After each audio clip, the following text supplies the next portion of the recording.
At the beginning of every single chapter, you have a chance to write a chapter title that will grab your reader's attention and help them to anticipate all the great stuff that's going to happen in your chapter. Now, if you're the type of author that doesn't like using chapter titles or just likes having a number or something, there's nothing wrong with that. That's completely okay. But just watch till the end of this video and I'm going to give you some ways to do that better, meaning not lazily because you can't come up with an idea. Ultimately, chapter titles are a way to jazz up your novel, to have a bunch of fun, and we are going to look at books like these to help you come up with 15 strategies that you can use to title your own chapters. So let's get started with number 1, thematic titles. Annie Proulx wrote a book called The Shipping News, and it is a very nautically themed book. It's set on the coastline, it's all about fishing and boating, and so it makes sense that she titled her chapters after the name of knots, like the type of knots you would tie a rope in if you're on a boat. So she has chapters titled Lover's Knot, which, as you can guess, of course, characters fall in love. She also has one called Strangle Knot, and yes, metaphorically, the plot does tighten around these characters quite uncomfortably. And she has a chapter called Slippery Hitch, which is a knot that's particularly used in really tough weather, which is exactly what the main character fears in this chapter. So if you do have a strong theme in your book, use that as a way to make all your chapter titles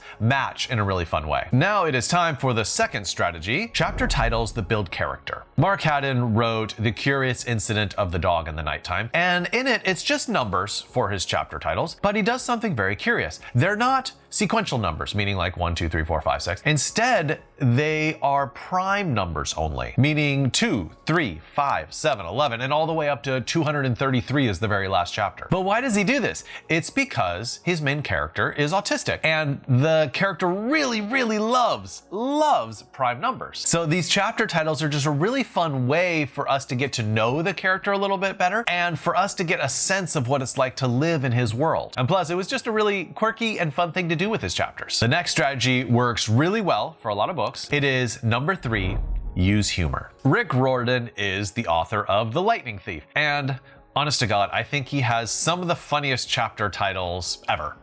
For instance, really wacky, weirdo ones like I Become Supreme Lord of the Bathroom. And you read that and you're like, I'm not sure I want to read that chapter. Like, you're a little bit worried, but guess what? You'll read it. Or A God Buys Us Cheeseburgers. I love the mixture of high, like, oh God, with the mixture of very lowbrow, oh, cheeseburgers. Or this one, I accidentally vaporized my pre-algebra teacher. There is a 100% chance that that reader is going to read that chapter. I mean, that chapter title just sells it. So if you can come up with really fun chapter titles like this, it will definitely entice your readers to keep reading and not put down your book. And a good fourth strategy for title chaptering is establishing time. So in Sally Rooney's book, Normal People, what she does is she titles every single chapter based on the amount of time that's elapsed since the previous chapter. And so we have chapter titles like 2 months later, 2 days later, 6 weeks later, 5 minutes later. Now on one level, this is just helpful for the reader because it helps them not to be lost, right? They know, oh, how much time has elapsed since that last thing that happened. But on a deeper level, this is a love story, although kind of like a twisted love story, but still it's a love story. And I feel like this woman is counting down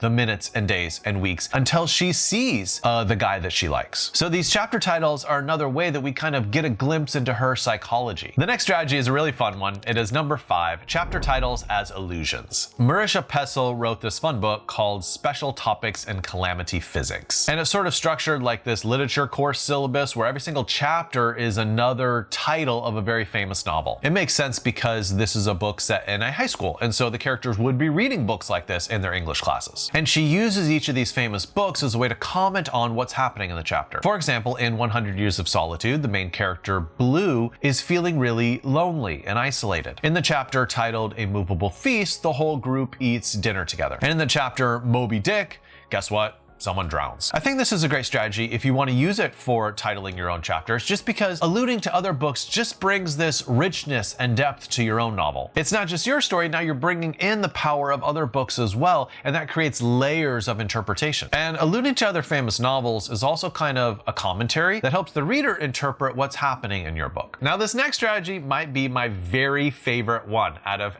everything else in this video. It is number 6, Create Expectations. Michael Faber wrote this fun novel called The Book of Strange New Things. It's basically about missionaries trying to evangelize aliens. And what he does that's really great with his chapter titles is the very last line of every single chapter is the title for that chapter. So he has a chapter title like this one, Looking Back, Almost Certainly, That Was When It Happened. So once readers pick up on this little technique he's using, they read each chapter title looking forward to how can this line be the very last line of the chapter. So for this chapter title, it does a great job building curiosity. When it happened. When what happened? I want to know. Or look at this chapter title. He realized for the first time that she was beautiful too. This sets up a great mystery because we don't know who the he is, we don't know who the she is, but we know that by the end of this chapter, some sort of love story is going to start. It's honestly a great strategy, and I ended up reading the book faster because each new chapter title made me a little bit more eager to see what happened by the end of the chapter. Now, the next strategy we're going to look at is number 7, Be Clever. Amor Towles wrote this wonderful novel called A Gentleman in Moscow. And inside this book, he makes the very curious decision to start every single chapter title with the letter A. And so you end up with chapter titles such as these: An Anglican Ashore, Arachne's Art, Absinthe. It's kind of a very curious thing that you might not even notice until you're about halfway through the book, but once you do notice it, you find it fun and you're wondering,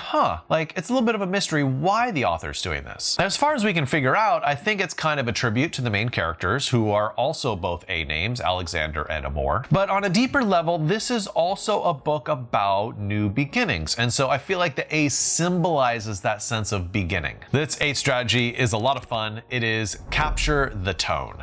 In Frederick Bachman's novel, A Man Called Uwe, every chapter title is just slightly curmudgeonly, and it's really written in the voice of the character, how he would perceive the events in that chapter. So you have chapter titles like this: A Man Called Uwe and a Cat Annoyance in a Snowdrift. A cat annoyance. Okay. A Man Who Was Uwe and One Day He Had Enough. You can really hear the character voice in these chapter titles. A Man Called Uwe and a lakey one who can't open a window without falling off a ladder, which is basically referring to himself. So if you do have a character with a really strong voice, why not try titling your chapters with the way that they would describe these events? It gets a lot of personality into your chapter titles and just makes them a lot more fun. And now we come to the next chapter titling strategy, which is number 9, try the interrogative. When you have a chapter title which is a question, it opens up this curiosity loop for the reader because they want to read to the end of the chapter to discover the answer to that question. Let's look at a novel by Claire Sestanovich called Ask Me Again. Every single chapter title in this book is a question, and it's stuff like, what's it worth?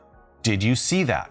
Can I tell you something? Now, each one of these questions makes me, as a reader, a little bit curious about what is the thing you want to tell me? Or what did you mean when you say, did you see that? It makes you curious about what that is. It's a great technique, and what makes it better is that she does it very consistently throughout the book. Every single chapter title is a question. The 10th thing that you should consider when doing chapter titles is just using the book's philosophy. Carol Shields has a wonderful book called Unless. And what she does is she has chapter titles which are just a single word, which are all prepositions, conjunctions, and adverbs. So stuff like therefore, instead, despite, else, hence. But the reason she's doing this is because she has this philosophy of life where she views life as being all these disconnected little elements, and it's through language and through grammar that those elements are connected. Like this part of your life is connected to this part by the word therefore. That's her philosophy that she talks about in this book. So I feel like the chapter titles really reflect her vision of how language ends up connecting and making meaning out of all these different parts of our lives. So if you do have a main philosophy in your novel, look at how that can influence the way that you write every single chapter title. Now for the 11th strategy, which is time clarity. So if you are jumping around a lot in time, it can be very useful for the reader, just to not be confused by you, is to just put the dates. Just put the dates in the chapter. Orient them right away. And Junot Diaz does this in The Brief Wondrous Life of Oscar Wilde. So he does this with chapter titles like Sentimental Education, 1988 to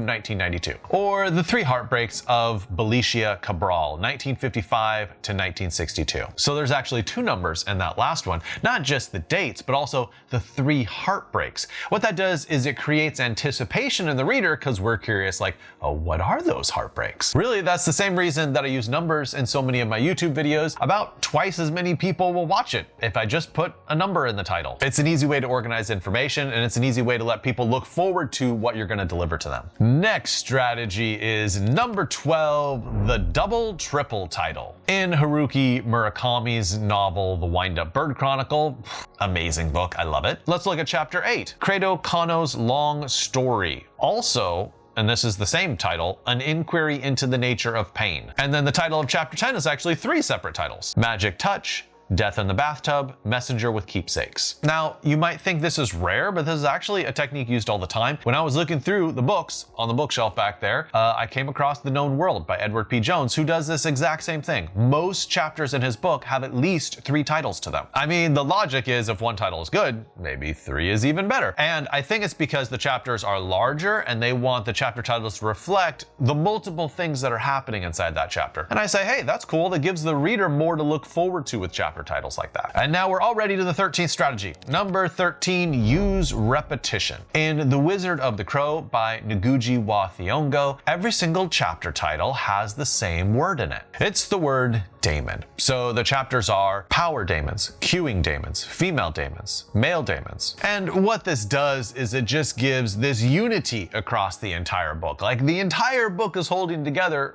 from this one topic, from this one word. If you have a particular object or person who is very consistent throughout your entire novel, then consider making them the focus of your chapters and have every single chapter title revolve around that person or thing. We only have 2 more chapter title strategies left, but they are some of the best ones.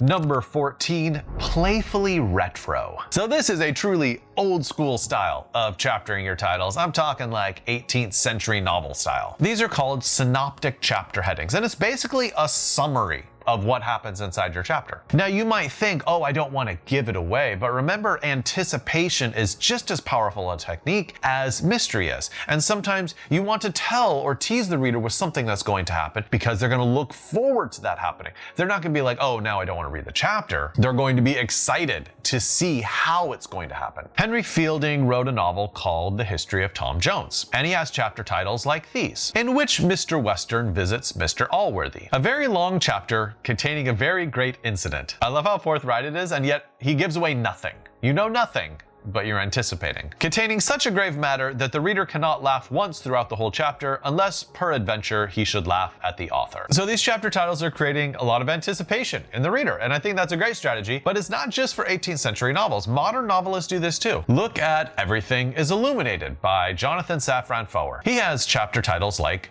An Overture to Encountering the Hero, and then Encountering the Hero. So if you want to pull off a chapter title like this, give a little bit away, but then withhold something too. You're not telling them everything, you're just whetting their appetite. And the very last chapter title strategy is number 15, reduce confusion. Now, say that you watch this whole video and you're like, John, thanks for all the ideas, but you know what? I don't feel like any of those chapter title strategies. I want my chapter titles to be very like normal and basic, like numbers or nothing. That is completely cool. It's completely fine. And you know what? It might be the best choice for your book. So let's look at George R. R. Martin in Game of Thrones. How does he title his chapters? Basically, it's just a chapter name to show the reader right away, oh, this is who the chapter is about. So you have Arya 1, Sansa 1, Tyrion 1, Bran 1, Arya 2. So it's nothing fancy, but you know what this chapter titling does? It just reduces confusion for the reader. We can figure out immediately, oh, this chapter is about this character.